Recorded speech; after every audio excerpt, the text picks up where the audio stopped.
Yesterday, a new video was released, capturing the moment Nick Reiner calmly walked near his parents' house, just hours before the tragedy. This footage was obtained by the New York Post. Let's take a closer look. This is the first video. The scene is simple, just a quiet sidewalk. The camera captures him walking slowly, unhurriedly. For those watching, Nick can be seen carrying a bag on his left shoulder. His gait appears completely calm, with no obvious signs of panic or abnormality.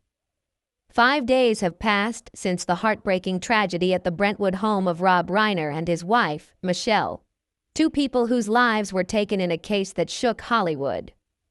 And now, as new details are gradually revealed, each piece of the puzzle makes the whole story more complex and disturbing than ever. If you're following this case and want to stay updated with the latest information, don't forget to like, subscribe to the channel, and turn on notifications so you don't miss any important developments.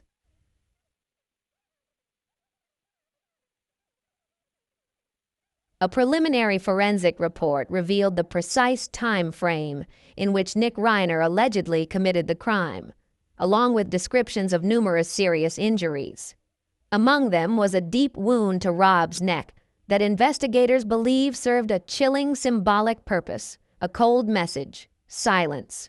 No more words to be spoken. Each new piece of evidence peeled away another layer of darkness, exposing the ever-deepening pain and chaos behind this tragedy. Authorities believe it may have begun with a tense confrontation at a Christmas party at Conan O'Brien's bar. At that party, many witnesses recalled Nick's erratic and unstable behavior. What initially appeared to be a simmering argument reportedly escalated into something unimaginable. Afterward, Nick reportedly left in a chillingly calm state, rented a room at a nearby hotel, and used his family inheritance to hire Alan Jackson, one of the most powerful defense attorneys in America, to represent him. This move stunned the public, raising questions about how someone who had just gone through such a traumatic event could act so coldly. Currently, investigators are tracing the timeline of that fateful night, starting with the tense dinner that is believed to have sparked everything. According to the Los Angeles County District Attorney's Office, the attack was determined to have occurred sometime between midnight and dawn, making that night one of the most haunting memories in recent times. Authorities believe that between midnight and 6 a.m., Nick quietly left his own residence and entered the main house, where his parents were sleeping in the master bedroom. There were no signs of forced entry. He had the keys and knew every passageway and every room of the house like the back of his hand. What happened afterward remains the most chilling and inexplicable part of the entire case. After the violent act, those who saw Nick afterward all gave the same chilling observation. He didn't seem angry, panicked, or out of control. He looked completely normal. One witness recalled Nick walking past a gas station, wearing a hat, looking as calm as someone who had just finished their daily routine. According to sources, Nick is believed to have left the house almost immediately, carrying with him a deep-seated panic, a terrifying calmness that only he could understand. Around 4 a.m., security data recorded Nick appearing at the Pierside Hotel in Santa Monica, about a 20-minute drive from Brentwood. He checked in discreetly, paid normally, almost unnoticed. For the next few hours, no one saw him make a phone call, nor was it clear if he slept. As if he were drifting in a state of detachment, completely detached from the chaos he had just left behind. Around 3:40 p.m. that day, the horrifying truth was revealed. A massage therapist arrived at the house for her appointment with Rob and Michelle, but received no response when she knocked. Worried, she contacted Roy, who then rushed over with his girlfriend. When the door opened, their world seemed to collapse. Rob was found motionless in the master bedroom and in a state of utter panic. They immediately called 911. Police arrived quickly and found Michelle nearby, confirming everyone's worst fears. While investigators were processing the gruesome scene, Nick continued to move. Just minutes before his arrest, he was reportedly seen stopping for a drink at a gas station. a small but chilling detail that makes the whole story even more haunting.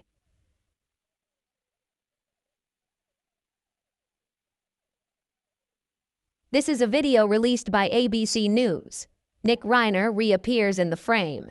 He's wearing a bag over his left shoulder and appears to be wandering around a convenience store, showing no signs of mental breakdown, confusion, or panic. Remarkably, all of this footage was taken after the murder. Around 9 p.m., surveillance cameras at the Arco gas station near Exhibition Park captured Nick entering to purchase a sports drink. He appeared somewhat restless, constantly looking around, but remained alert and calm enough to complete the transaction like a normal customer. Just minutes later, at approximately 9:15 p.m., LAPD officers, with the assistance of the U.S. Marshals Service, surrounded and apprehended him in the vicinity. Nick did not resist and remained completely silent as he was subdued. The footage captured a young man with an empty, weary gaze, as if all emotion had been drained away. Later, forensic teams determined that Rob and Michelle may have died 3 to 4 hours before they were discovered, based on initial observations at the scene. This time frame further intensified the tragedy and forced investigators to delve deeper into the question: what truly drove Nick to this point? Investigators believe Nick may have attempted to clean himself before leaving the scene, or even showered afterward at the hotel. However, traces of evidence could still remain on his clothing or skin. Surveillance cameras recorded Nick's movements throughout Santa Monica that morning, forming a disjointed but haunting sequence of images. Experts believe the weapon used was most likely something readily available inside the house, such as a regular kitchen knife or a cleaver, easily accessible without prior preparation. Because Nick was familiar with the layout of the house, authorities believe he may have moved with cold precision, transforming a once warm and familiar space into a scene of chaos and tragedy. "I want to show you another video," the presenter said. "This is Nick surrendering on a street in Los Angeles as police cornered him." The footage is somewhat difficult to see, but it's clear enough to capture the moment he raised his hands in surrender. This video was reportedly provided by the New York Post. According to law enforcement, Nick surrendered voluntarily and offered no resistance during the arrest. Subsequent reports described a shocking number of injuries discovered in the bedroom, indicating the horrific level of violence that had occurred. Forensic examiners later confirmed that both Rob and Michelle sustained multiple serious injuries, refuting initial reports that only mentioned a single stab wound. The reality revealed a far more horrifying picture. Professor Joseph Scott Morgan, a leading forensic expert from Jacksonville State University, analyzed that inflicting multiple stab wounds typically reflects clear intent, deliberate action, and the use of significant force. Such acts occur at extremely close range, requiring the attacker to invade the victim's personal space and expend considerable energy. The repetition of the wounds in this case, according to experts at the scene, suggests a prolonged and clearly premeditated attack. Morgan also offered further technical explanation. Stab wounds are typically deep and focused, while slash wounds tend to be longer but shallower, details that further highlight the brutality of this tragedy.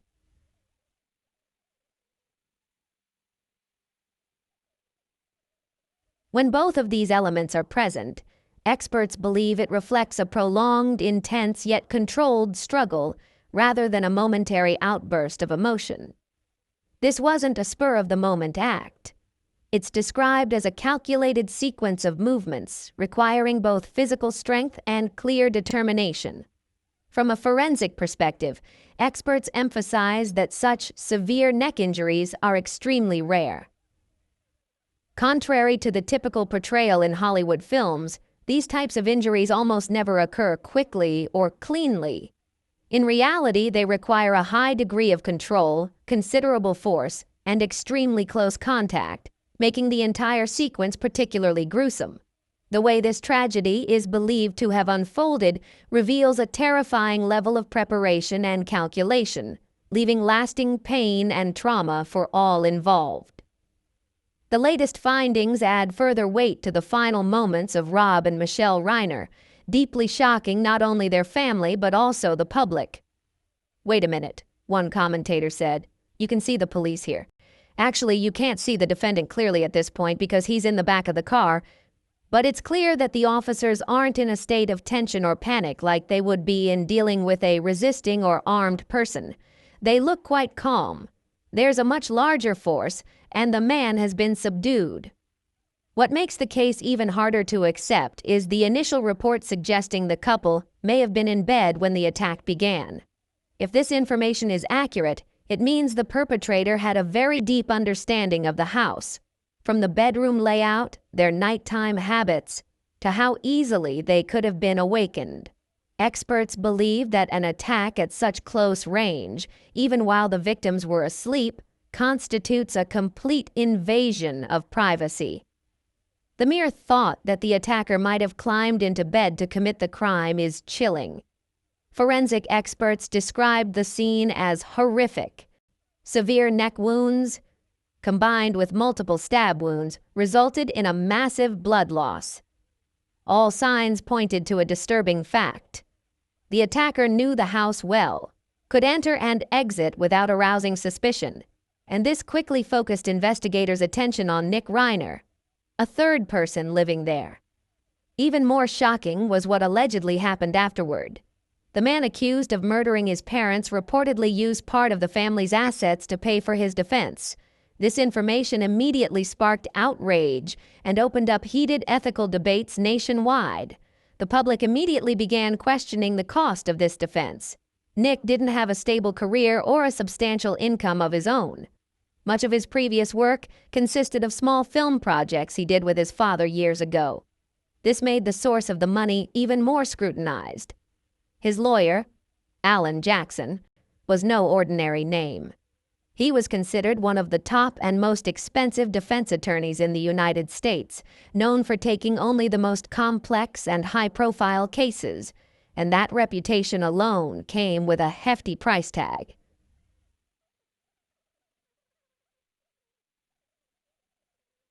Reports indicate that even in previous cases where Alan Jackson accepted lower than usual fees, total legal costs could reach around $10 million.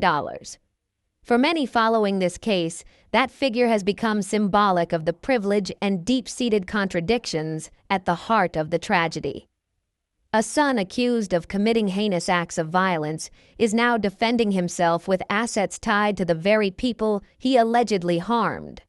In Nick's case, these costs are predicted to continue to escalate due to the severity of the accusations and the relentless media scrutiny of every detail.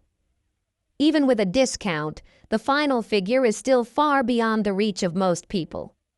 When reporters questioned Alan Jackson outside the courthouse, he simply stated that he could not discuss who would pay the costs. That silence immediately sparked a wave of speculation. Rumors spread rapidly. Some suggested Jackson might take on the case for free due to its public influence, while others whispered about undisclosed behind-the-scenes deals. Then, on December 18, 2025, a source reportedly close to the Reiner family revealed shocking information. According to this source, the legal costs were allegedly covered by Rob and Michelle Reiner's own assets, totaling an estimated $200 million. This decision reportedly came from surviving family members, such as Jake and Roy Reiner. Despite their immense grief, they chose to fund Nick's defense, hoping to pursue an argument based on mental instability to mitigate his criminal liability. They reportedly believed that placing Nick in a safe mental health facility would be more humane than a life sentence in prison, and perhaps what Rob and Michelle themselves had always wanted for their son. Under California law, a person convicted of murder is not allowed to inherit the victim's estate. However, the law does not prohibit other family members or estate administrators from using a portion of that estate to cover legal costs before a final verdict is reached. Legal analyst Sean Weisbard explains that, technically, this is permitted during the ongoing proceedings, although it remains highly controversial. Some argue that estate administrators can completely refuse these payments to avoid potential legal repercussions or disputes later on. To date, neither the family nor the court has officially confirmed the source of the money, leaving a host of unanswered questions about loyalty, justice, and moral boundaries. Then comes the next chapter of the story: Nick Reiner's first appearance in court. Facing 2 charges of first-degree murder with aggravating circumstances due to multiple victims, Nick appeared before the Los Angeles County Court in a standard blue prison uniform, an image that both evoked the security of the prison system and exposed his bitter downfall. As expected, his legal representative was Alan Jackson, the powerful lawyer famous for defending some of America's most high-profile clients. The hearing took place under tight security, with no cameras allowed to film, further increasing public curiosity and interest. Attorney Jackson requested a postponement of the formal arraignment hearing to give Nick more time to decide whether to plead guilty. The judge agreed and rescheduled the next hearing for January 7th. Nick remains incarcerated at the Los Angeles County Jail, awaiting the next step in a case that has garnered national attention. A rare moment when the public heard his voice was when he quietly answered the judge, acknowledging his understanding and relinquishing of certain constitutional rights. A chilling reminder of how quickly that once privileged life could crumble. Mr. Reiner, are you waiving your right to a fast-track trial so that the proceedings can continue?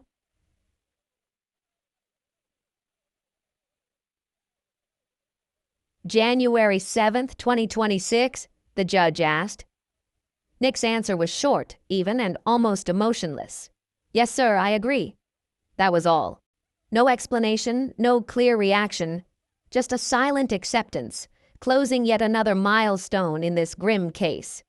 The hearing ended almost as quickly as it began, leaving the courtroom steeped in tension and heavy silence.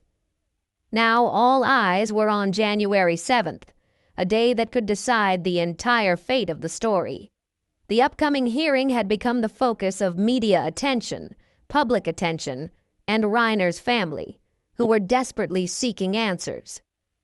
The cold, almost emotionless tone in the courtroom reminded everyone of a harsh truth. This case was far from over, and justice was only just beginning to arrive. Before entering what was predicted to be a landmark trial, investigators revisited one of the most disturbing details of the entire story: Nick Reiner's years-long battle with addiction. Behind the facade of privilege and fame lay a deeply agonizing personal struggle, silently shaping the tragedy unfolding today. Born in 1993, Nick began his downward spiral of substance abuse at a very young age. Around age 15 in 2008, he reportedly first tried hard drugs like heroin and cocaine, substances that quickly plunged his young life into a dark spiral from which few can escape. As the son of renowned director Rob Reiner and grandson of Hollywood legend Carl Reiner, Nick grew up amidst the spotlight, immense pressure, and expectations. It was a glamorous world, but one that also made him feel alienated and suffocated. His family soon recognized the signs of trouble. In their desperate attempt to save their son, Rob and Michelle enrolled Nick in his first rehabilitation program when he was still a teenager. But that was just the beginning of a long and painful cycle of treatment and relapse. According to later accounts, Nick underwent approximately 17 to 18 rehabilitation programs over the years. Each time, he seemed to improve, only to soon fall back into his old ways. This cycle became a constant interplay of hope and despair. Rob and Michelle never gave up. They poured all their love and resources into helping their son recover, providing emotional support, opening up career opportunities, and even allowing Nick to move back into their Brentwood home in the hope that he could rebuild his life. Reports indicate that Rob spent countless hours working with Nick on creative projects, believing that structure, purpose, and connection could help him stay. But addiction is a fierce battle, and Nick's recovery was always fragile. Ironically, the very home built as a refuge and healing sanctuary became the center of an unimaginable tragedy. Rob once said that parenthood means never giving up on your children, no matter how lost they may be. But for the Reiner family, that love ended in tragedy when the very son they tried to protect was accused of taking their lives. After years of struggle, when Rob and Michelle finally tried a tougher approach, what friends called harsh love, Nick left, choosing to live his own life.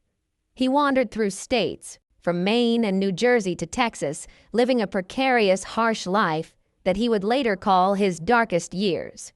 Nick nearly lost his life several times during that period, surviving only through sheer luck and terrifying resilience. Homeless and isolated, he relies on drugs and risky street connections to survive each day. As Nick sinks deeper into addiction, his family can only watch helplessly from afar. Then, like a fleeting flash in the darkness, a brief glimmer of hope unexpectedly appears.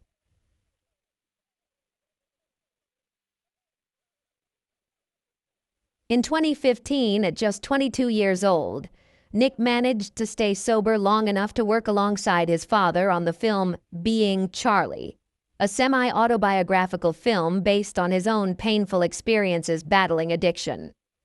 In that rare moment, a glimmer of hope seemed to remain. Father and son reconnected after years of separation, working together as true partners and gradually mending the broken trust shattered by a painful past. For Rob Reiner, this was perhaps a sign that his son still had a chance to turn over a new leaf. But by 2018, that fragile light quickly faded. Nick relapsed, this time more severely and uncontrollably than before. He returned to heroin and nearly lost his life after a cocaine-related medical incident on a flight, a clear warning of the danger he was sinking into. Not long after, in a state of rage, confusion, and disorientation, Nick caused serious damage to his parents' guest house. Televisions, lights, and other furnishings were smashed mercilessly. It was an undeniable breaking point when Rob and Michelle's patient efforts and hopes seemed to have reached their limit. They had no choice but to send their son back to rehab, clinging to the faint hope that this time they could keep him alive. By 2020, despite everything that had happened, they allowed Nick to move back into their main home in Brentwood. It was a decision born of both love and fear. They wanted to keep him close, to supervise, protect, and try to control the situation, as if the presence of family could be the last barrier preventing him from sliding further. However, their hopes quickly faded. Nick's behavior was reportedly becoming increasingly erratic, unpredictable, and unstable. Those close to him recounted that in the months leading up to the tragedy, Rob and Michelle lived in constant stress, fearing for their son's mental health and worsening addiction. Nick's story became a heartbreaking reminder that even the deepest love and unconditional support are not always enough to prevent self-destruction. The case subsequently led to persistent public questioning. Could addiction have played a role in Nick's defense strategy? Alan Jackson, his renowned lawyer, was known for his sophisticated legal arguments revolving around mental state and intent. Some insiders believe the defense could argue that prolonged drug use had severely impaired Nick's ability to control his behavior on the night of the murder.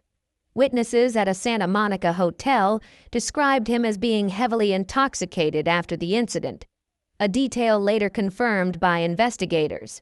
However, from a legal standpoint, this was not enough to constitute a plea of insanity.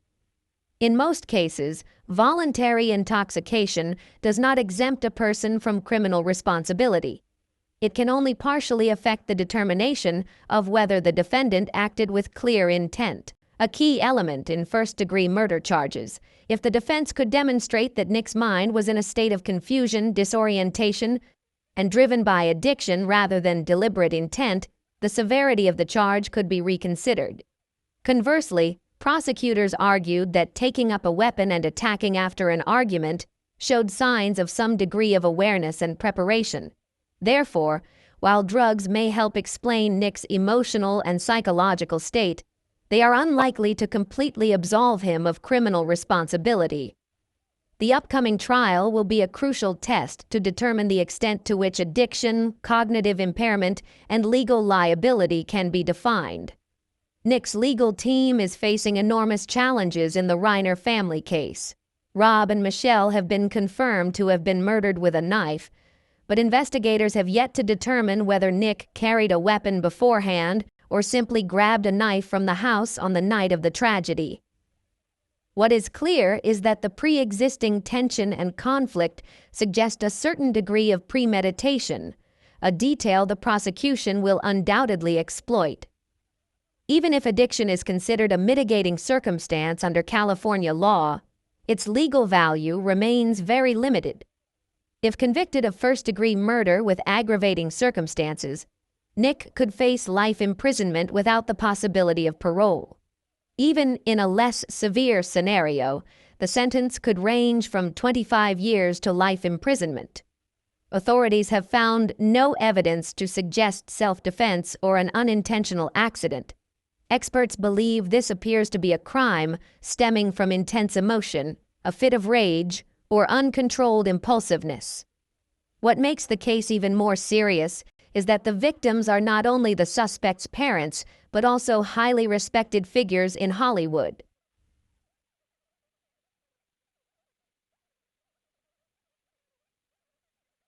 The list of potential witnesses reportedly includes big names like Conan O'Brien, Larry David, and Billy Crystal, figures whose mere appearance in court would be enough to make this trial an unprecedented event, attracting global media attention. Many legal analysts believe this case could become one of the most closely watched legal battles in the U.S., rivaling the historic trials of O.J. Simpson or the Menendez brothers.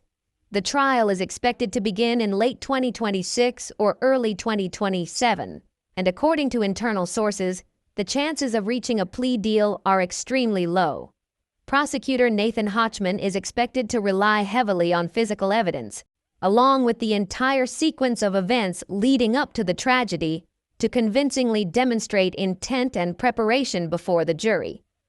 Every aspect of Nick's past, from his addiction history and mental state to his actions on the night of the murder, will be dissected in court in meticulous detail, almost frame by frame. New forensic reports also confirm Nick's direct presence at the scene, supported by DNA evidence, blood samples, and surveillance footage. These findings render the defense's defense almost entirely ineffective, especially considering the age difference. Rob and Michelle are both older, while Nick is only 32.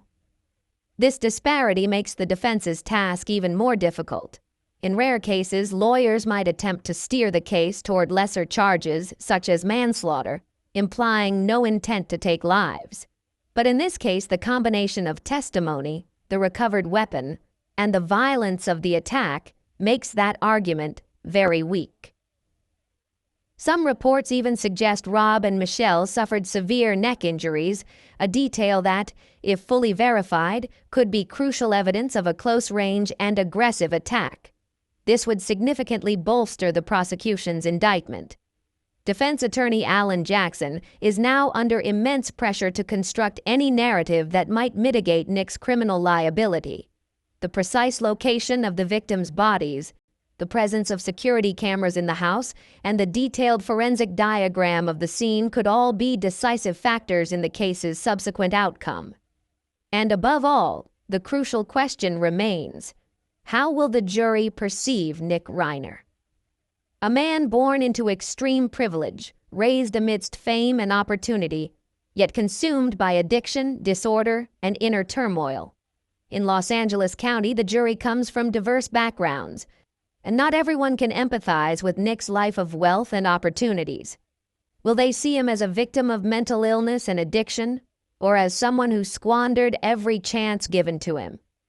That question hangs in the balance as trial approaches, a question that could determine not only Nick's fate, but also how the public perceives the fine line between love, responsibility, and redemption in the shadows of Hollywood's glitz and glamour. Conan O'Brien's annual Christmas party has always been one of Hollywood's most anticipated gatherings. A rare night when stars can truly relax, laugh, and chat without the media spotlight. Rob Reiner and his wife, Michelle Singer Reiner, have been regular guests for years. But that year, things were different. They decided to bring their youngest son, Nick, a choice that, in retrospect, carried a heartbreaking meaning. Those close to the family later revealed that Rob and Michelle had been extremely worried about Nick. His behavior in the preceding months had become increasingly erratic. Late-night disappearances, sudden mood swings, and phone calls that kept his parents awake with fear. They didn't want to leave their son home alone, haunted by the fear that something bad might happen if they weren't careful. Bringing Nick to the party seemed the safest option, and perhaps, just perhaps, a fun night with familiar faces in a warm atmosphere might help him settle down. Initially, Nick wasn't on the guest list, but Rob sent Conan a short message explaining the situation. Conan, known for his kindness and empathy, immediately agreed. When the Reiner family arrived at the party at first glance, everything seemed perfectly normal. No one could have imagined that this was merely the calm before tragedy struck.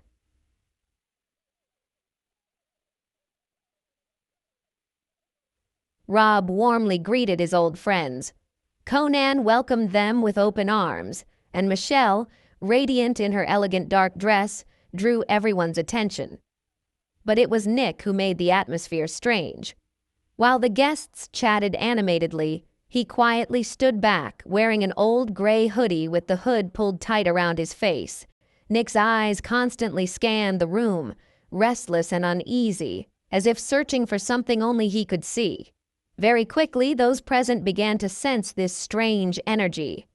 According to some guests, Nick approached them abruptly, asking strange and intrusive questions such as, "What is your full name?"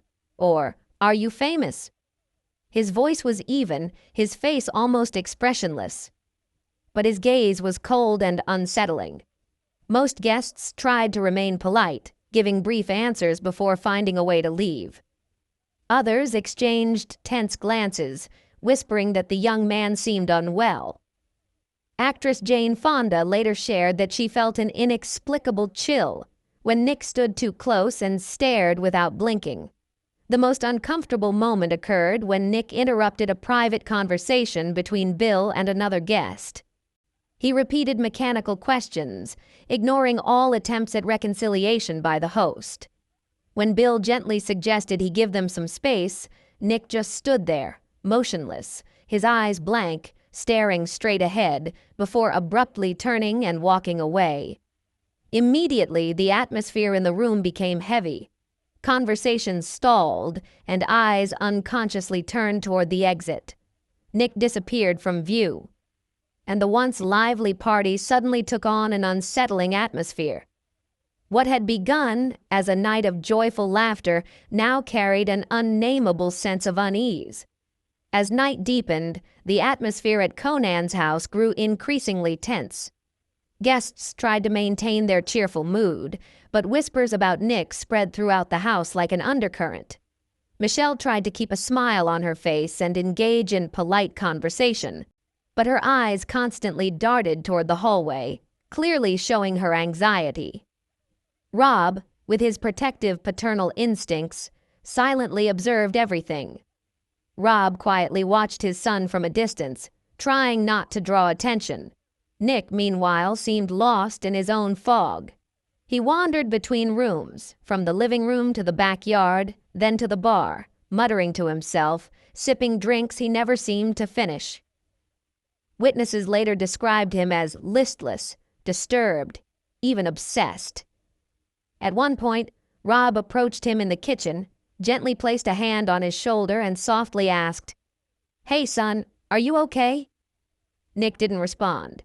He just stared straight ahead, his body tense, then walked away silently. Around 10 p.m., the party was still lively with other guests, but for the Reiners, the tension had reached its peak. Michelle reportedly told a close friend she wanted to leave early because Nick wasn't feeling well. Several guests, including Larry David and Bill, noticed Rob and Michelle whispering in a corner, trying to decide whether to end the evening. Then an argument broke out, not loud enough to drown out the music, but enough to make those around them feel awkward. According to an insider later, Nick accused his parents of bad-mouthing him behind his back, his voice sharp and angry. Rob tried to calm him down. "Let's go home."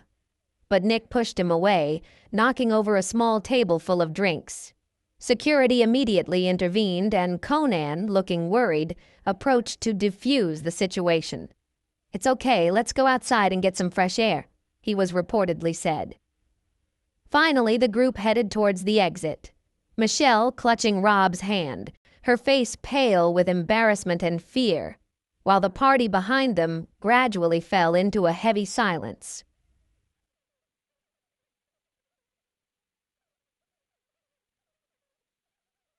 Outside the house, the cold, silent December air contrasted sharply with the warmth that had just been left behind.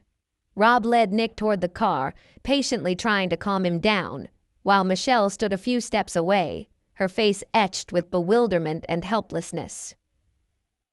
According to witnesses, Nick's hands trembled as he argued loudly, pacing back and forth near the entrance. He shouted a few inaudible words, then finally got into the car and slammed the door shut. No one spoke another word. The Reiner family left in silence, ending the evening earlier than planned. For most of the witnesses, it was just an awkward moment, the kind of situation everyone hopes will quickly pass and be forgotten. But for Rob and Michelle, that night's drive home marked the beginning of their final hours. According to later investigations, several neighbors in Brentwood reported hearing low voices, interspersed with vague arguments, around midnight. Many assumed it was just a typical tense conversation in a struggling family. Nothing unusual enough to warrant alarm. However, the following morning, the Reiner family home became the scene of a shocking Hollywood crime. Police then attempted to piece together what might have happened since the family returned home. The car ride was described as extremely tense. Nick, still agitated, allegedly accused his parents of humiliating him in front of their friends.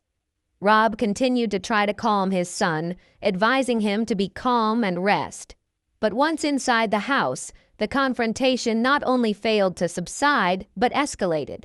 Forensic experts believe that sometime between midnight and dawn, Nick entered the master bedroom where his parents were sleeping. No one can definitively say whether the motive was anger, panic, or a complete mental breakdown. What followed was described by investigators as an extreme conflict, with a level of violence so horrific that the scene is too deplorable to detail in public reports. What makes the whole story even more haunting is that the evening began quite normally. Close friends said Rob and Michelle remained optimistic about Nick's condition. They believed recent therapy sessions and medication were making positive progress. Rob even spoke of a new creative project he hoped would help Nick find purpose in life. No one, not even they, had any reason to suspect the impending tragedy. By the following afternoon, when Rob and Michelle's bodies were discovered, the entire film industry was in shock. News spread like wildfire on social media. From initial speculation to confirmed official reports, condolences from colleagues, friends, and fans around the world poured in. Many couldn't comprehend how such a beloved Hollywood family could collapse overnight. In the days that followed, public attention shifted to Nick. His mental health, his battle with addiction, and the warning signs that had perhaps been overlooked became the focus of discussion. Old interviews resurfaced, revealing years of his struggle with identity and the immense pressure of his family's fame. Someone recalled Nick's earlier interview quote, "I feel like I was born to be dragged into a spotlight I never wanted." Now, that statement resonates with a painful irony. Meanwhile, investigators continued to gather and sift through every piece of evidence, from surveillance footage and forensic data to testimony from those present at Conan's party, in an effort to fully reconstruct the sequence of events that led to one of Hollywood's most shocking tragedies in years.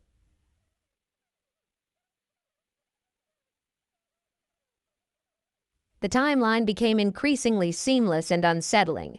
Nick's erratic behavior that night, the heated argument, his abrupt departure from the party, and his appearance at the hotel just hours later, all pieced together with chilling precision. Yet, even as the evidence piled up, the core questions lingered. Motives, responsibility, and the ultimate limits of familial love. How could a man raised in a sheltered environment, given countless opportunities and attention, spiral to such a horrific breakdown? Psychologists interviewed by numerous media outlets called it a perfect storm, a deadly intersection of unhealed psychological trauma, lingering addiction, and years of simmering emotional instability. Meanwhile, the entertainment industry itself grappled with its own anguish. Many people admit to having witnessed Nick's unusual behavior at events, on set, or at social gatherings, but have ignored it all, viewing it as a familiar Hollywood eccentricity. Now that disregard has become an undeniable reality. As the trial date approaches, those who worked with Rob Reiner are beginning to speak out. Producers and actors who collaborated with him describe this loss as inexplicable. Friends of Michelle, a woman always remembered for her warmth and kindness, are devastated. She believed, until the very end, that Nick would be all right. One close friend quietly said, "It is that very belief that makes the pain unbearable." Even Conan O'Brien, who rarely speaks about his personal life, issued a brief statement expressing his shock and offering his deepest condolences to the Reiner family and all those affected by the tragedy. Now, nearly a year later, the case continues to dominate headlines. Each new court filing, each revealed detail, ignites heated debates surrounding mental health, privilege, and justice. The story has the feel of a cinematic tragedy, yet it is all too real for those who have lived through it. For friends and fans of the Reiner family, the memory of that December night, which should have been bright and warm, is now forever shrouded in darkness.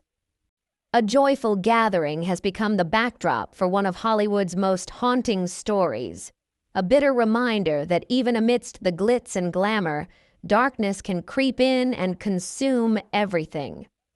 Earlier that night, Rob Reiner seemed to sense the rising tension. He pulled Nick aside to a quiet corner near the hallway, his voice stern but filled with emotion. The argument escalated rapidly and violently, loud enough to make nearby guests stop talking and turn to look on anxiously.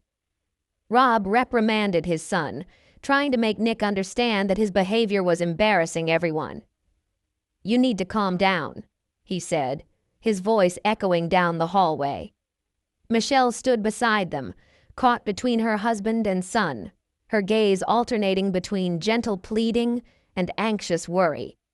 She tried to soothe them both, urging Rob to lower his voice and begging Nick to take a deep breath. But Nick wouldn't listen. His response grew increasingly sharp, his voice harsh, his eyes flashing with rage. In just a few short minutes, the argument had turned into a tense drama, casting a dark shadow over the evening. Finally, Rob and Michelle made the difficult decision to leave the party. They said their farewells hastily, carrying with them a sense of unease that no one could have imagined would be the beginning of an irreversible tragedy.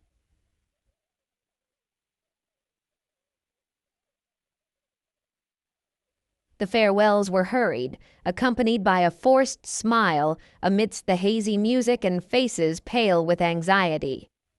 As they walked toward the exit, Michelle's gaze remained fixed on Nick, the son she had loved, protected, and forgiven countless times. One guest later recalled that look, haunting and tender, as if Michelle were silently saying, "No matter what, we still love you, but now we must leave."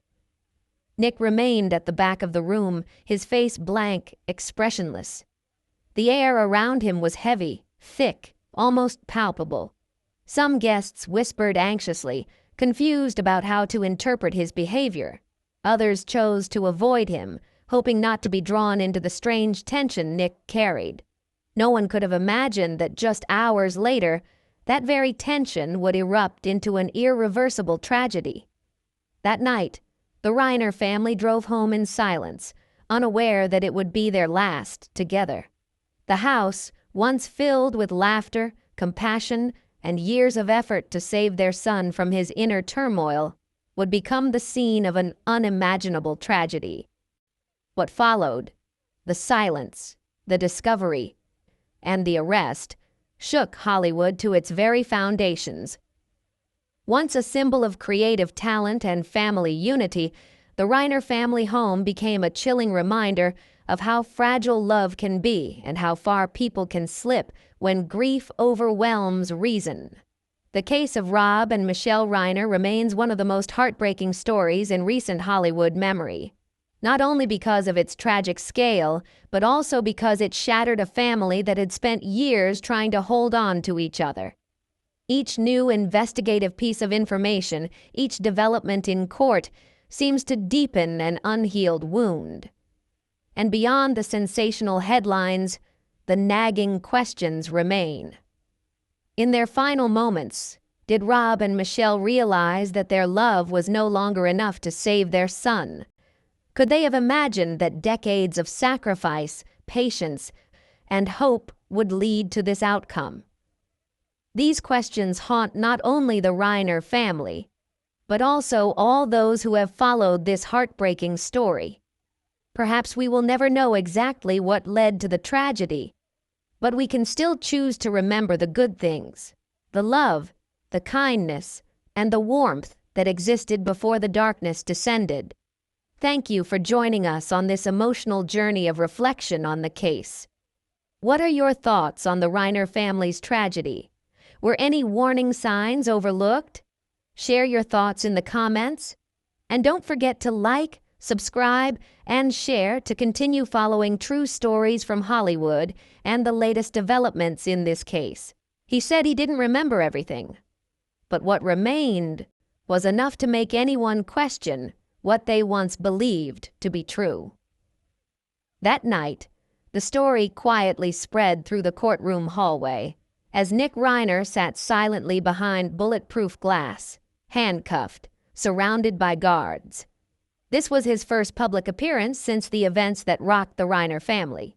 Before continuing, don't forget to like, subscribe to the channel, and turn on notifications so you don't miss any updates. We also look back at Rob Reiner, the beloved Hollywood director, who faced challenges not only in his career but also in his family life.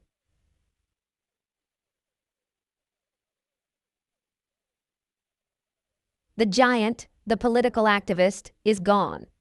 Michelle Singer Reiner, his wife and creative partner for nearly 3 decades, is also dead.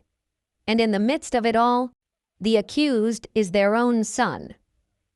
But is it really that simple? According to the police, the answer is yes. According to the media, it seems so too. But according to Nick, it's not. That night was more chaotic than anyone could imagine. Nothing happened the way people described. Let's rewind time. December 14th. A cold Sunday night in Brentwood. Trees rustled in the wind, the air was still. Inside the Reiner mansion, the warmth of the festive lights, a seemingly peaceful family gathering.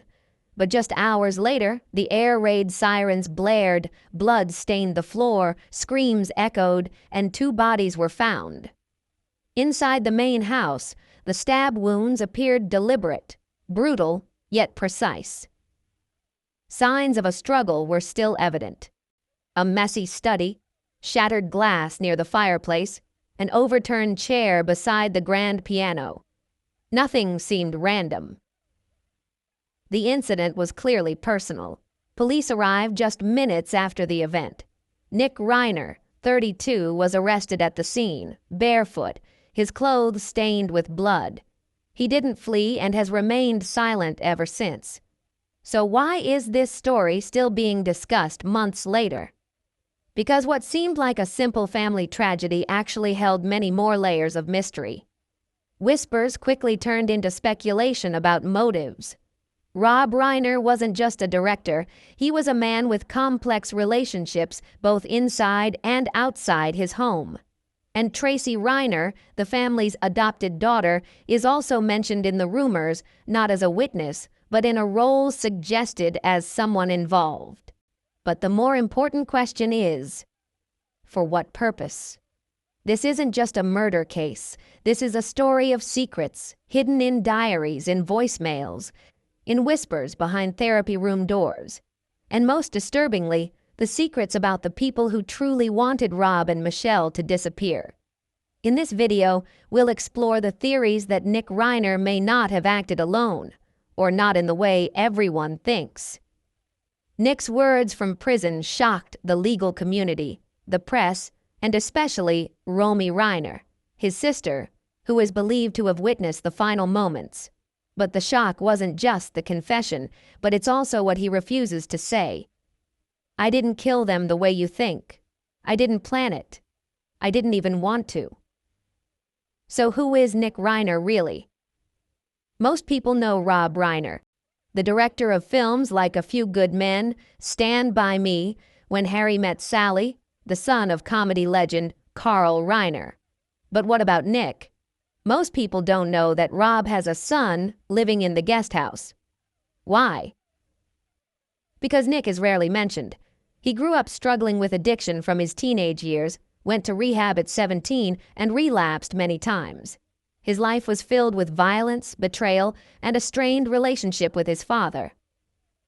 But Rob still tried, still held on to hope, bringing Nick into the writing project as a last-ditch effort to reconcile. But was it too late? Or was Nick never really the problem? A theory circulating in Hollywood circles suggests that someone manipulated Nick, a close, intelligent man who could feign emotions and conceal fingerprints. And if that person was Tracy Reiner, Rob's adopted daughter, raised in wealth and privilege, what was her motive? Money, power, revenge, or something even worse? The truth is, Tracy had multiple motives, and we'll analyze them in this video. Back to the scene. The Brentwood mansion, with its security cameras, motion sensors, and state-of-the-art alarm system, yet nothing prevented the tragedy. Even the supposedly only working footage from the lobby doesn't seem to have captured the whole event. Police say the footage is corrupted. The family's lawyer says it was deleted. The investigative team says everything looks strange because it's incomplete. And why was the only working camera pointed in that area? Was it a coincidence? Or a cover-up?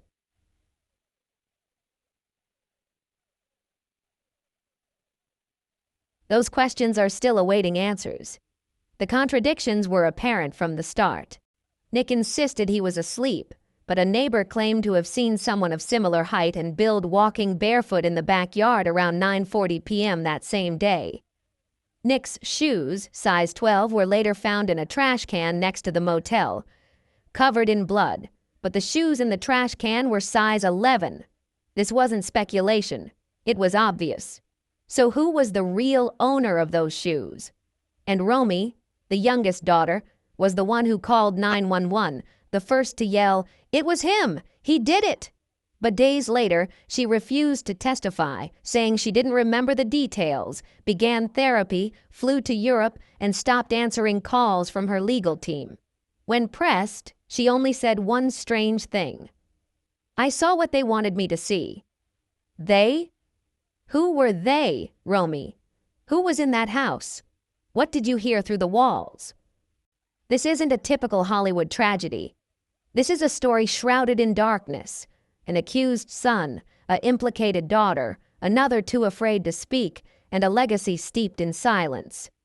But what if the whole story were reversed? What if Nick's chaos wasn't the beginning but the end of something darker? What if the crime wasn't born of passion but of precision? What if Rob Reiner's death was never intended to be the headline? And if it did make the cover, what would we see? In this report, we'll trace every bloody frame of that night, every forgotten hour, every corrupted file, every suppressed word. We'll hear Nick's full confession from prison, analyze the role Tracy Reiner may have played, and uncover the chilling message Rob sent in an email never sent, titled, "If Anything Happens to Me." You'll see details the police missed, things the television stations wouldn't broadcast, and by the end of the video, you'll wonder, was Nick Reiner the murderer of his parents, or was he just a convenient pawn in a complex conspiracy, a meticulously calculated game? To answer that, we have to go back to the scene, not in court, but at the last family dinner. That's where it all began, where the tension simmered, where secrets were kept hidden over glasses of wine and roast chicken. Rob once told a joke, but no one laughed. Tracy whispered, "After tonight, everything will change forever." No one understood her. It wasn't Rob, it wasn't Michelle, and it wasn't Nick sitting at the end of the table, silently cutting up an uneaten piece of chicken. Tracy wasn't joking. She meant it. And that dinner was the key to everything that followed. A toast, a small hook, but it marked the beginning of a night full of events. What if the last time the Reiner family dined together was the start of a bloody series of events? Imagine the context and find out the details in this video.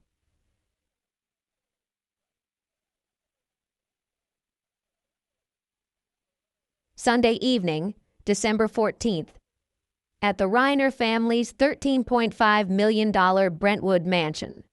The room was bathed in soft golden light, the kind of warm, sophisticated lighting only found in long-established wealthy families.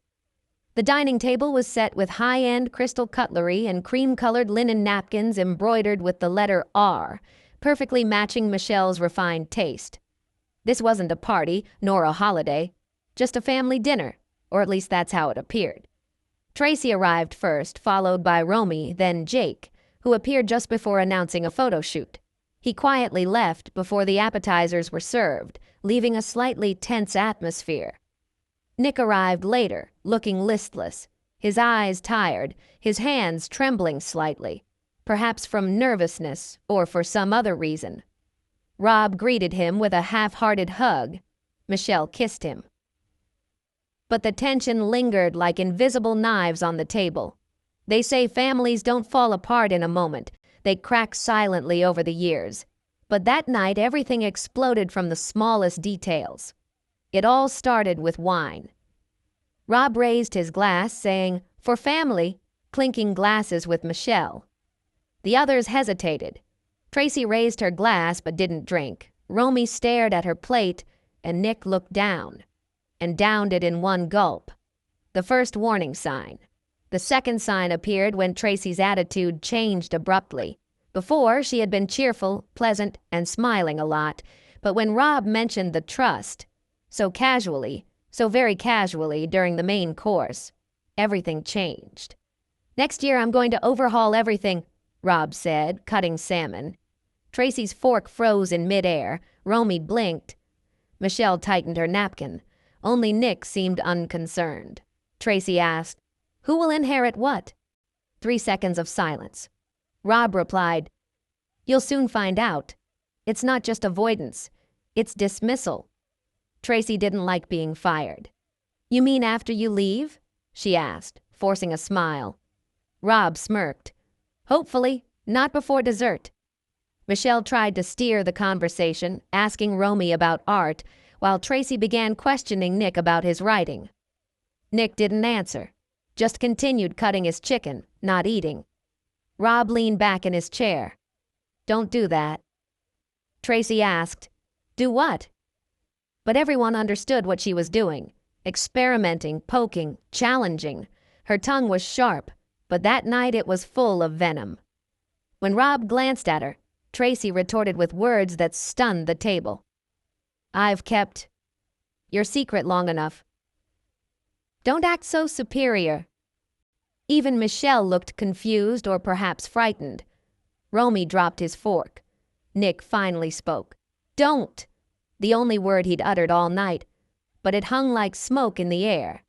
Tracy rose, not screaming, not crying, not even having finished her glass of wine. She adjusted her blouse and walked out into the hallway. Rob called, "Tracy." But she didn't turn. She whispered, "After tonight, everything will change forever," then disappeared. Those moments were never discussed publicly. Not by Romy, not by Nick, not even by the legal team. But it was clear. That dinner, that very moment, was the beginning of the end. In just 90 minutes, simmering conflicts had surfaced, leading to an unforeseen tragedy. According to initial testimony, Tracy left the table, went upstairs to call a friend. She insisted she heard nothing unusual, but the maid heard a loud argument coming from the study, 2 voices, male and female, then the sound of breaking glass, a loud noise and shouting. The security camera mysteriously disappeared between 9:30 and 11:10 p.m., a full 2 hours. Police suspected a system malfunction, while the family lawyer suspected sabotage. At exactly 10:12 p.m., Michelle called Tracy, a 9-second call, a warning, a plea, or a coded message. Tracy never answered. 5 minutes later, her phone showed a signal from a location a few blocks from Reiner's house. She said she was relaxing, but then deleted her location from her GPS history, switched to airplane mode at 10:19 p.m., and only returned home after the police arrived. Meanwhile, Nick kept changing his account. Sometimes he said he was sleeping. Sometimes he said he was writing at the guest house. Sometimes he told his therapist he heard screaming and then it was over. Over? He didn't explain. And the most disturbing part of that night was what really happened during that time.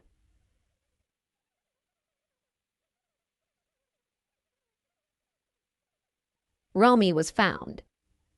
According to a leaked police report, not officially confirmed but widely cited, she discovered both bodies shortly after 11:30 p.m.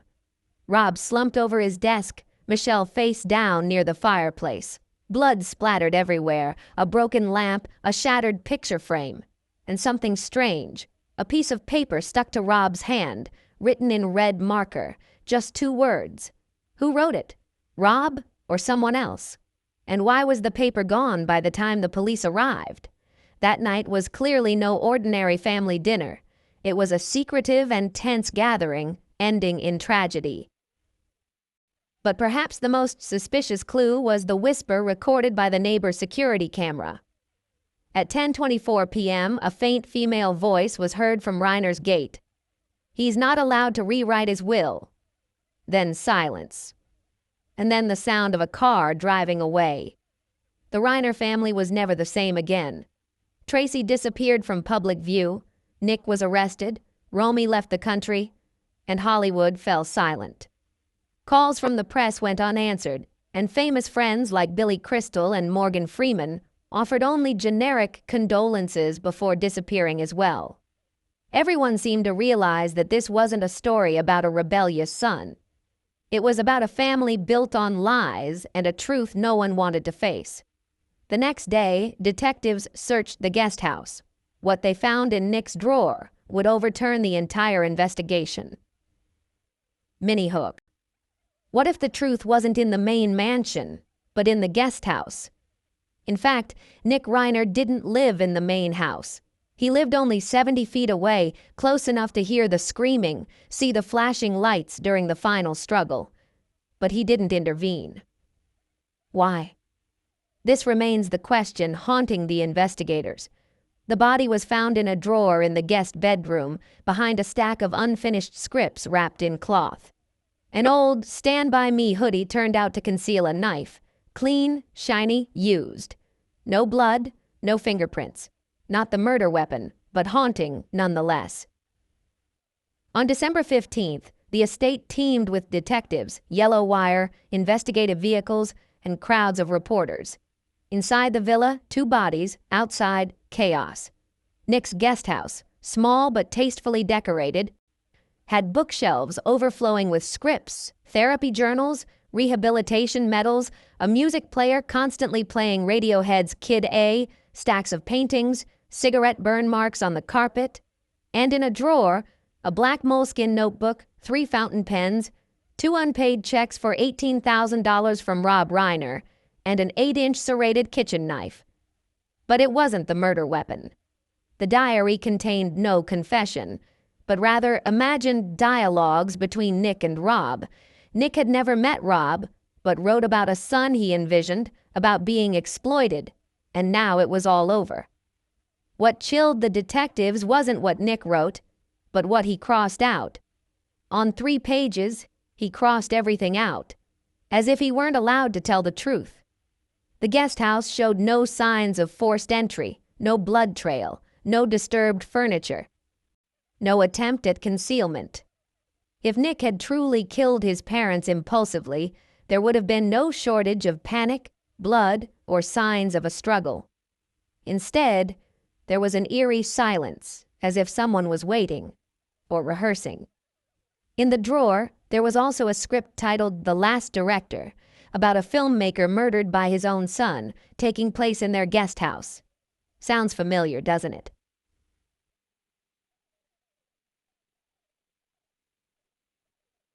In the final scene, the son calmly enters the courtroom.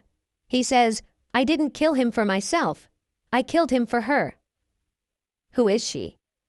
The script doesn't specify. But let's guess. The second most frequently appearing character is a sister, resentful of being removed from the will, who whispers secrets behind locked doors. Once she says, "When he's gone, I'll take care of everything." Coincidence? Possibly, but this is another layer of meaning. The script is undated, but the ink used to write the final scene is still fresh, as if it had been rewritten within 48 hours of the crime. This means Nick either wrote it before committing the crime, orchestrating the whole thing, or he wrote it himself as a confession disguised as a novel. Another hypothesis. Did someone else write it? Analysis by forensic inks. The discovery of 2 different pen pressure levels and angles throughout the work, 2 hands, 2 people, leads to a terrifying possibility. Someone helped him write or edit the story. Another disturbing finding, a whiteboard hanging above Nick's bed, written in red whiteboard eraser. "The truth is ugly, but it's my truth." Below is a timeline. December 13th, dinner planning December 14th, the decisive night, December 15th, woke up and noted in the corner. A reminder of Tracy. She knows everything.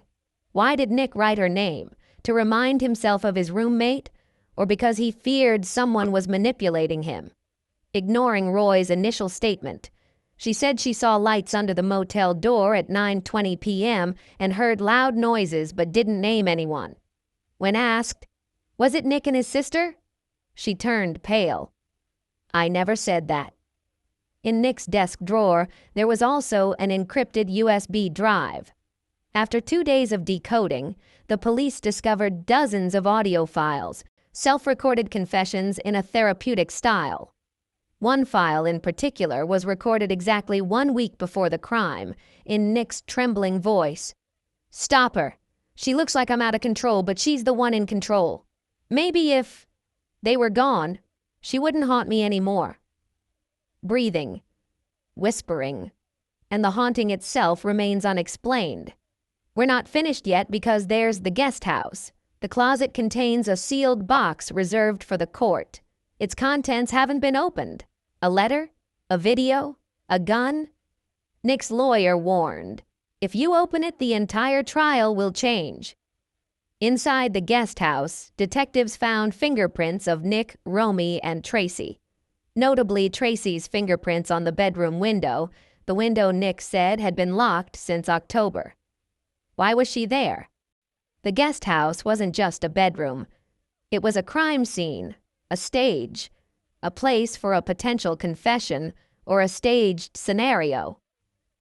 We turn to Tracy's story. Things are about to get darker. What the detectives found in her black 2019 Audi Q7, just 2 blocks from the RER housing complex, completely changed the picture. The engine was still warm. The windows were frosted from the inside. A glove box with a sealed envelope, a red ink label that read, "Read if you die." Who was really pulling the strings? Who planned it? And who was just a pawn? The remaining clues in the guest house could be the key to unraveling the entire case.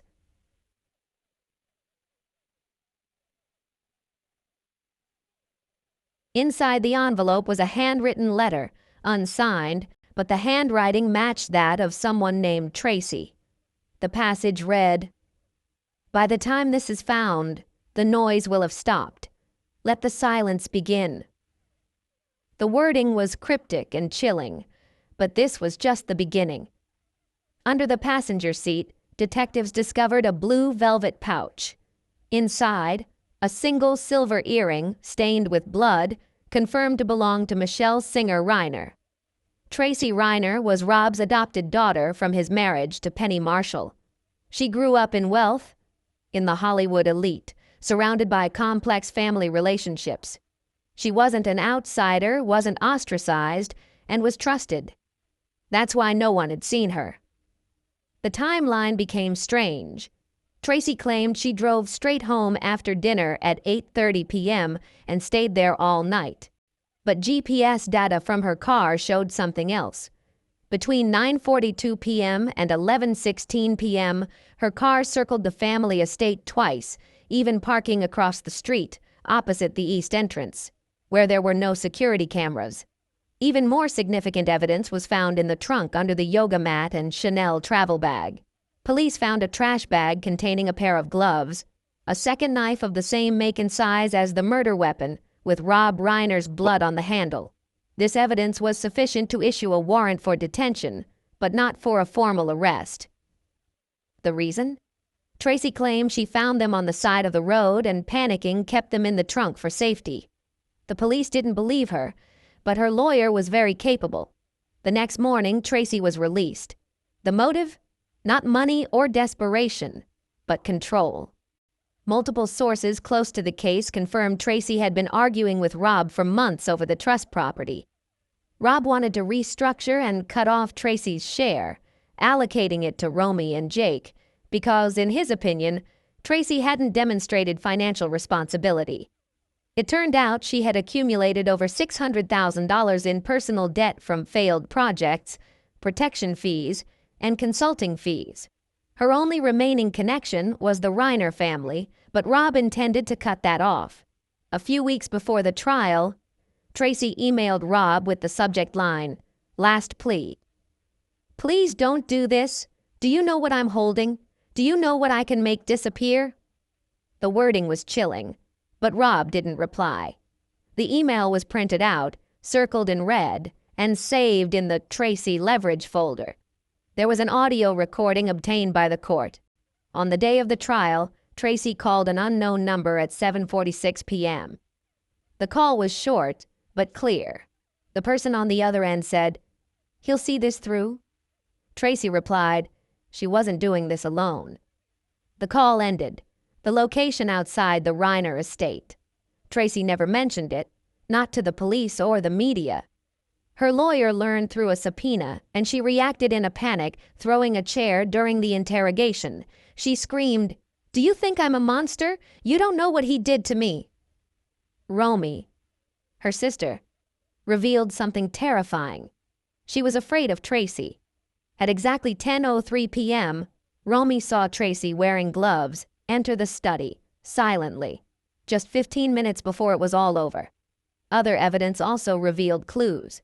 The family safe was open but not broken into, except for a missing USB drive, which could have contained Rob's will, diary, and audio recordings. Romy said Rob stored everything digitally, meaning if someone wanted to erase him, they would need to erase the records as well. Tracy majored in digital forensics. She had the motive, the means, the access, and the rage. Everything fits together, but there's still no indictment, no charges, no trial. Why? Because of power protecting their people, manipulated evidence, or secret help behind the scenes. One thing is certain. If Tracy was just an innocent witness, why did she disappear for 3 days? Why did the lawyer say she needed time to calm down? And most importantly, when questioned directly by the detective, Nick said, "I wasn't the only one with blood on my hands that night. I just couldn't hide it as well as she did." The story ultimately returns to Romy, the youngest, quietest, the first to find the bodies, and possibly the only witness to the whole event. In a moment of unguardedness during therapy, the web of lies, conspiracies, and secrets will be revealed. Romy not only witnessed the scene, but also knows more than what appears on the surface.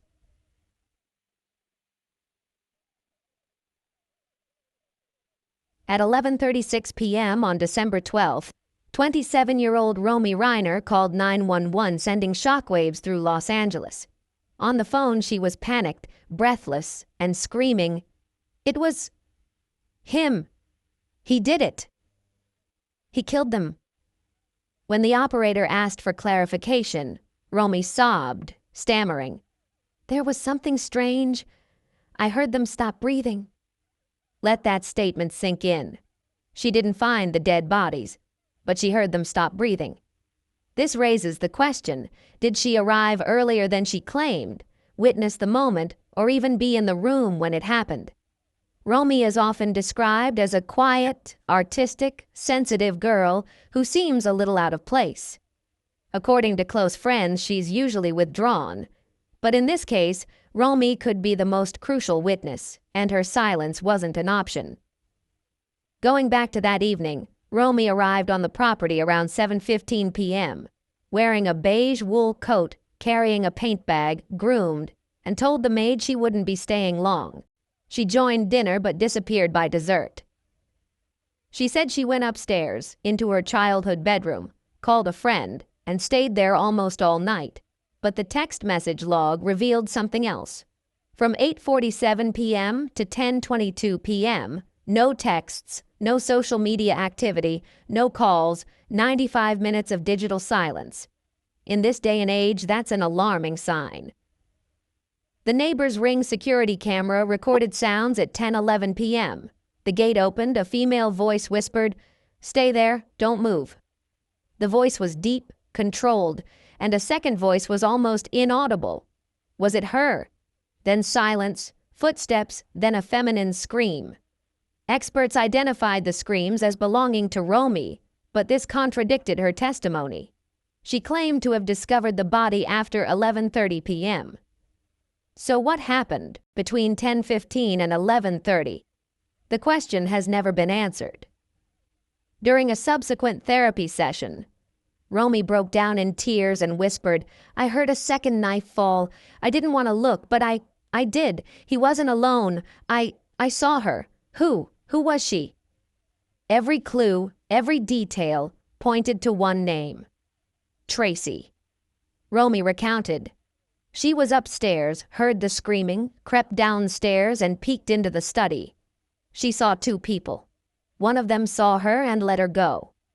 But why? Why wasn't the sole witness gagged? Why weren't all the traces erased? Perhaps Tracy wanted Romy to witness. Perhaps this was a way to exert pressure. In the days following the incident, Romy cooperated with the police, providing timelines, identifying the body, participating in 3 interviews, and then suddenly disappearing. Her lawyer announced that Romy was extremely distressed and would not participate in further questioning. Within 72 hours, she flew to Amsterdam and entered a renowned health clinic specializing in celebrity burnout recovery. When asked if she would return for trial, she did not respond.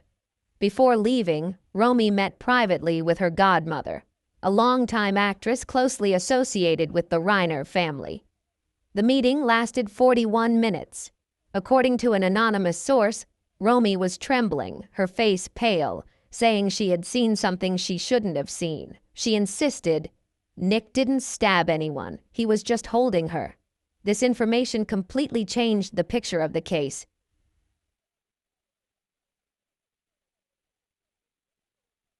To this day, Nick is portrayed as a deranged son, a murderer, an individual with serious psychological problems.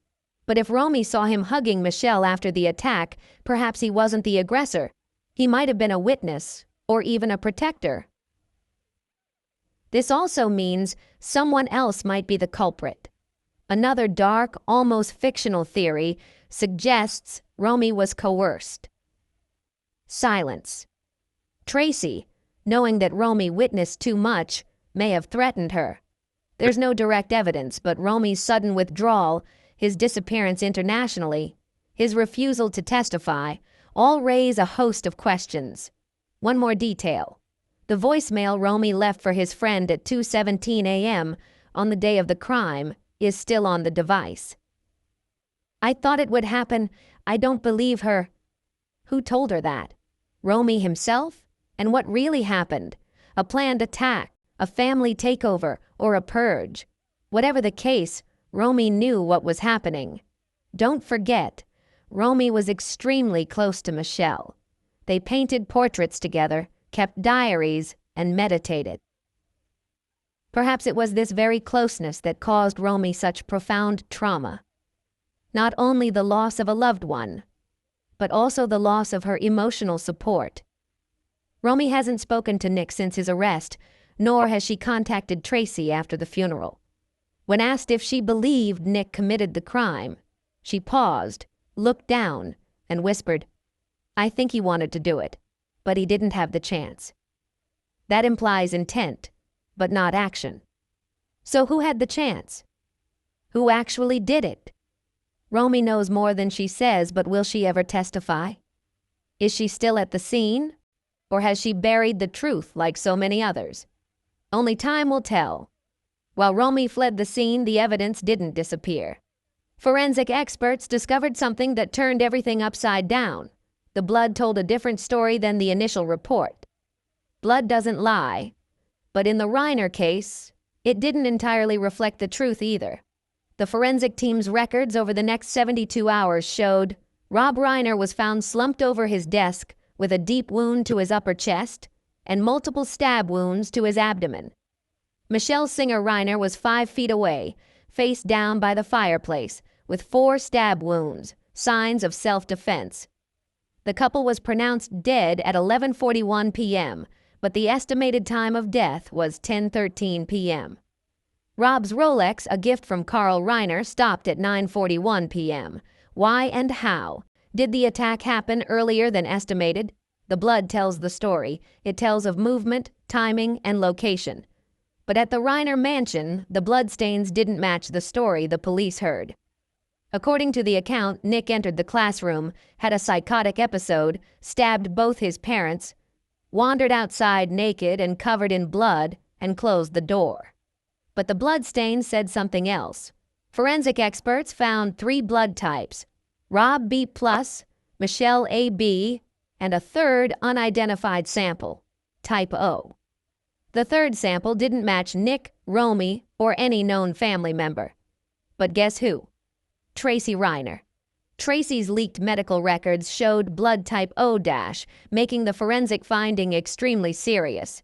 The third blood sample was on a fire poker, a weapon that wasn't the primary murder weapon, but was used in what investigators called a secondary attack.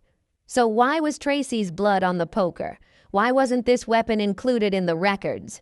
When the LAPD released the recovered weapons, there was no iron poker. It was gone. And Rob's blood stain, smeared near the desk, showed no drag marks, meaning he died at the scene. But Michelle's blood trail ran from the middle of the room, near the piano, to the fireplace, almost as if she had been dragged or stumbled. This suggests that her fatal wound may have occurred elsewhere.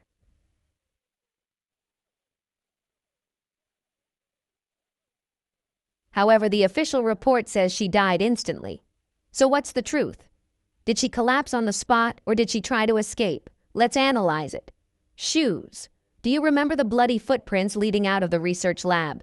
Initially, they were used to identify Nick, size 12. The bare feet of a man running quickly from the office into the hallway toward the guest house.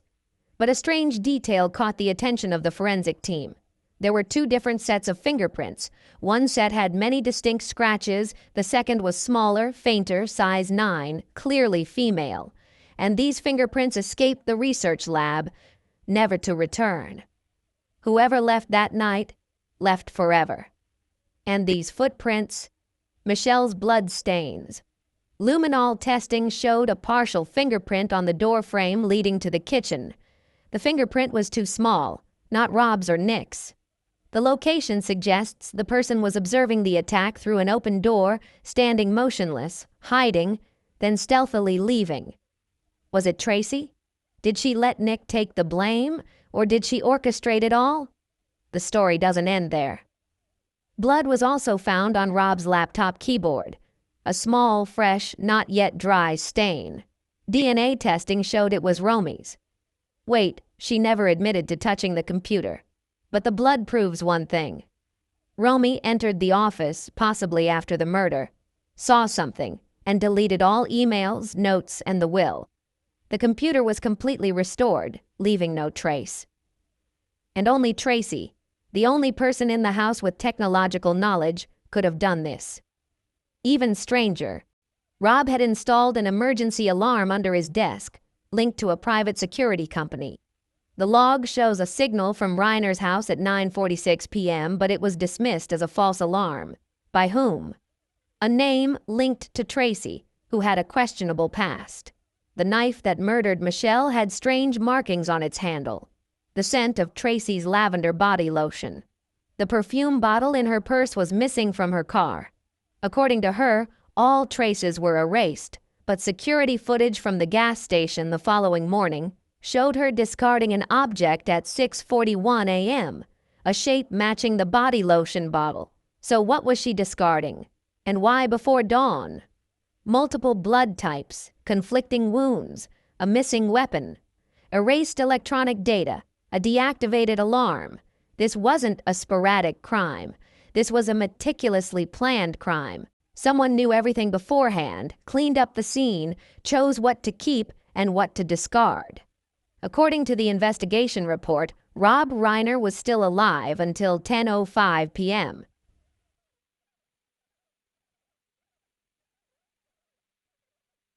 But according to the GPS log, Nick was still in the guest house until 10:14. So how could he have committed murder if he hadn't even been in the room? Who struck first? Who stayed behind? Who delayed to finish the job? And let's not forget what Nick said during the first interrogation. His voice trembling, he mumbled almost inaudibly, "I saw him collapse. He was still breathing. I tried to stop the bleeding. I wasn't very quick."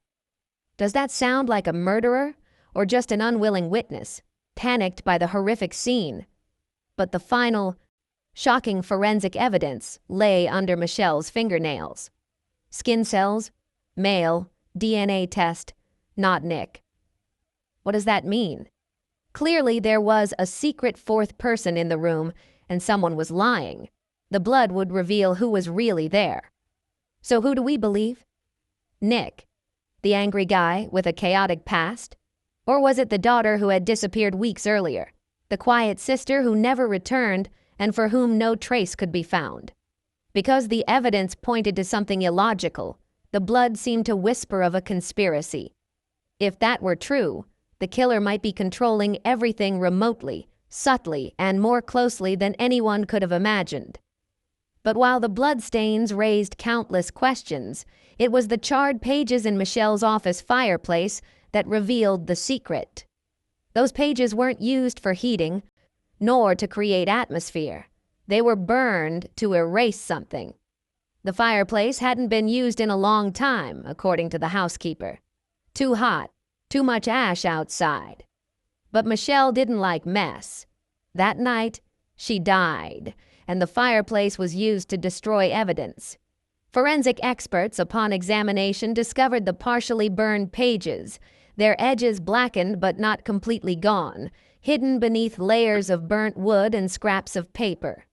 Those pages revealed Michelle Singer Reiner's final, desperate attempt to prevent the nightmare from happening. On December 16th, 2 days after the crime scene investigators reviewed the scene, checking for signs of arson, suspecting arson to conceal evidence.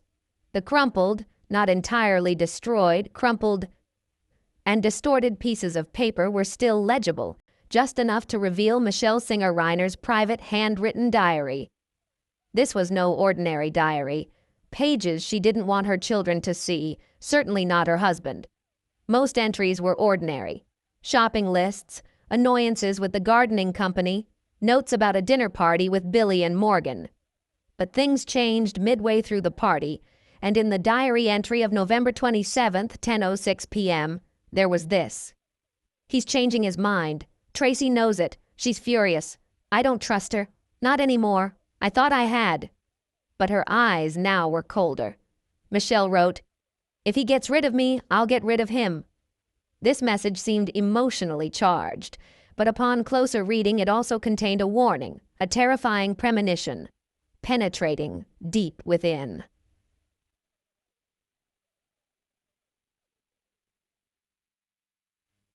A week later, another entry appeared. Nick was unstable. I knew he was trying, but Tracy wasn't helping.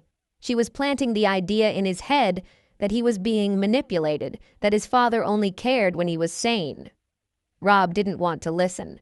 He thought I was being suspicious, but I knew exactly what I'd heard. Tracy said, "It's the end of the year, something's bound to happen." She said that thinking I wasn't in the kitchen. I was terrified. It was December 5th, 9 days before the tragedy, and from here things got even darker. A line circled 3 times in red pen, undated.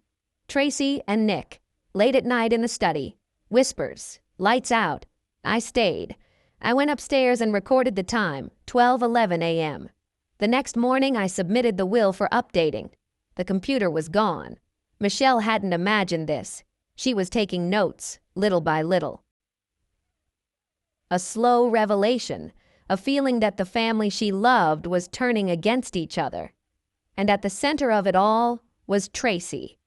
Another page, half burned but still salvageable in the lab. Michelle wrote hastily, her handwriting shaky and uneven.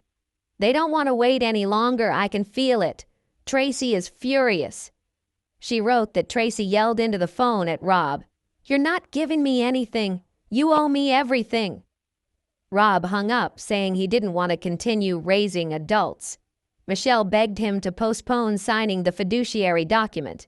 He said she was overreacting. She wrote, "I'm not." And below, in capital letters, "If anything happens to me, it won't be a coincidence." So why were these pages burned? Who had access to the office? Who knew where Michelle kept her diary? She always kept it in the second drawer of her dressing table, locked. Yet the pages were torn out and thrown into the fire. This led to a chilling conclusion. Someone wanted to erase her voice, but failed. And then, in a charred corner, only 3 words remained. "Tracy's USB is safe." That USB was still missing. No one knew what was in it. But we knew the family safe had been opened, the USB was gone, and Tracy's fingerprints were on the watch face. This was no longer a vague suspicion, but a chain of clues left by Michelle herself. She knew she was walking into danger.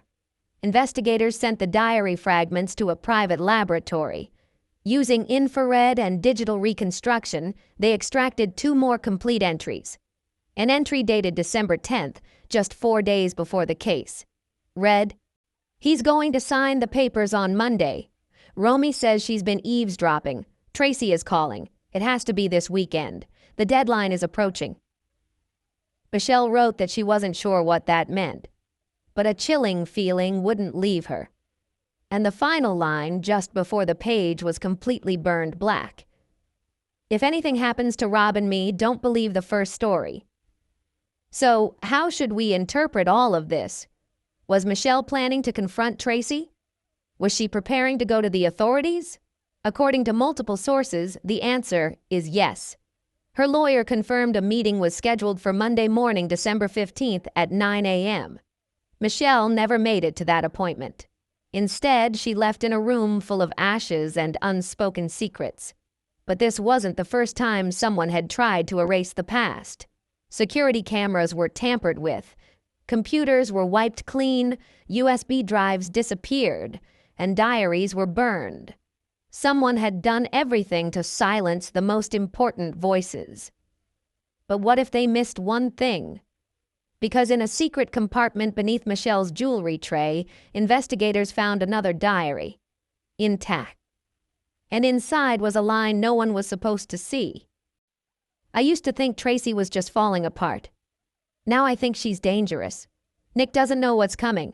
People say I'm overreacting, but there's something about this weekend that makes me feel it's going to end." That was the last line Michelle ever wrote.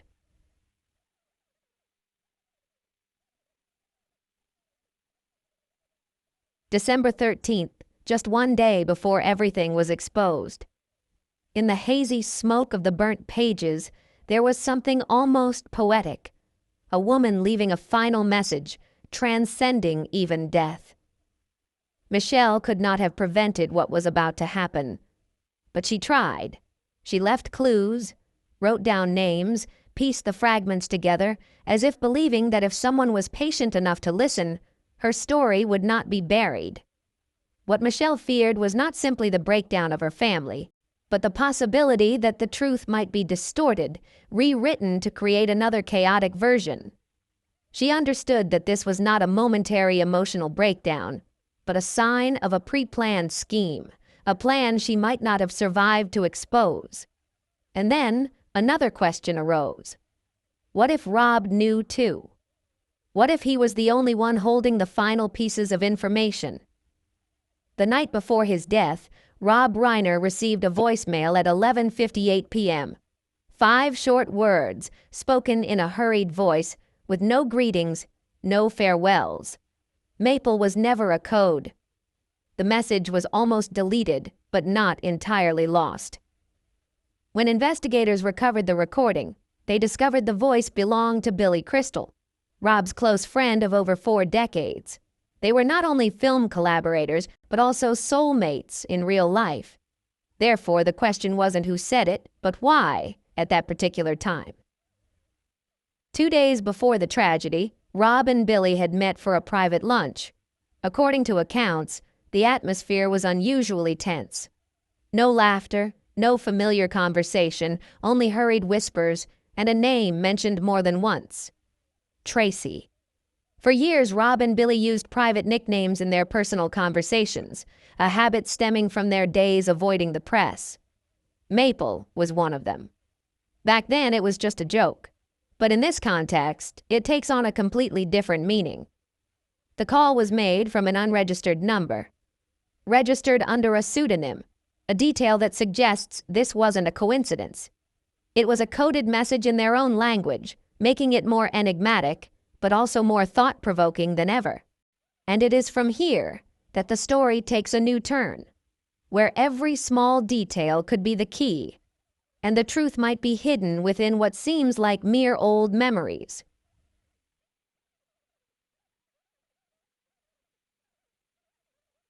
Detectives questioned Billy Crystal twice. Both times he repeatedly denied leaving the voicemail, claiming he hadn't spoken to Rob for 3 consecutive days, only occasionally texting. But upon listening to the recording, he turned pale, requested to leave the room, and immediately hired a lawyer. Why? What did the call contain that he couldn't admit to? Was he insisting that Maple was just a harmless name? The Reiner family didn't think so.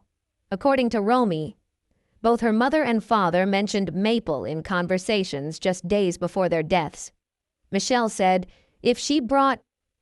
And Rob replied, "Maple doesn't exist anymore.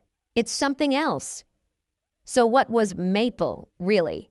A code name, a file, a location, or a plan? One theory suggests that Maple was the name of a hidden folder, a digital archive that Rob kept on his private server. According to leaked documents, the area was wiped clean just hours after the murder. Notably, the administrator password wasn't in the hands of Nick, Romy, or Michelle, but belonged to Tracy, who had worked in digital archiving on a documentary project. An anonymous former assistant of Rob revealed that she overheard Rob talking on the phone with Billy in 2021. "If I ever used the word Maple, it meant I'd found the leverage." Perhaps Maple was Rob's way of marking important evidence or information he didn't want his family to know. And if he told Billy that Maple was never the source code, it could mean the original code was actually hidden elsewhere, or had been discovered by someone else. So, what did Billy know? And why didn't he say anything? Some believe he was protecting Tracy. Others believe he knew of a bigger secret, involving Rob's finances, secret donors, or sensitive projects. After all, Rob was an influential figure, a documentary filmmaker with many connections and enemies. In personal notes found on Rob's iPad, there appeared a cryptic line: Maple Prime. If Maple was never source code and Maple Prime was another layer, another file, another person, then we've only scratched the surface of the iceberg. And the truth, it may well be much deeper.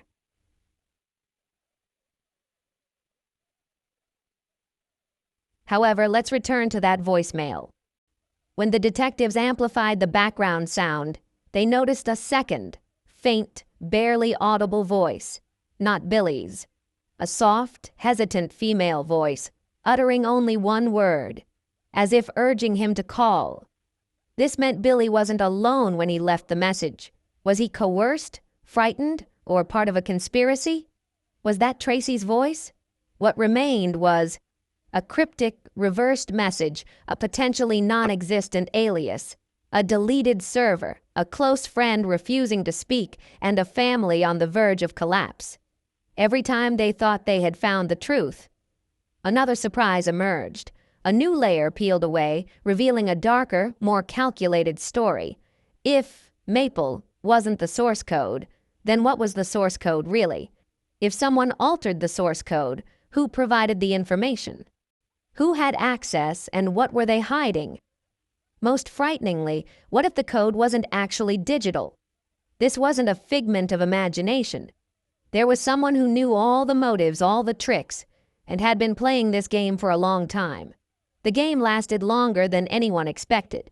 Even though the voicemail may have been deleted, the intent behind it still resonated, and it led directly to an unexpected figure: Nick Reiner. When Nick sat down for an interview in prison, what he revealed overturned the entire investigation. The man everyone thought had fallen apart was finally willing to tell the truth. When Nick agreed to speak to the press, no one expected him to be coherent or clear. They only knew him as someone who had been labeled with countless tags: a former addict, a failure, the violent son of a Hollywood legend. For weeks he sat silently in his maximum security cell, his beard unkempt, his hair disheveled, avoiding eye contact with anyone. Then one night, unexpectedly, he said, "I will speak, but only once, and only if it's recorded." The Los Angeles Times sent a journalist along, accompanied by a producer from a major online television network. And so, the truth began to unfold. Thank you for watching until the very end. Please subscribe and like to join me in uncovering untold mysteries in upcoming stories. Every clue,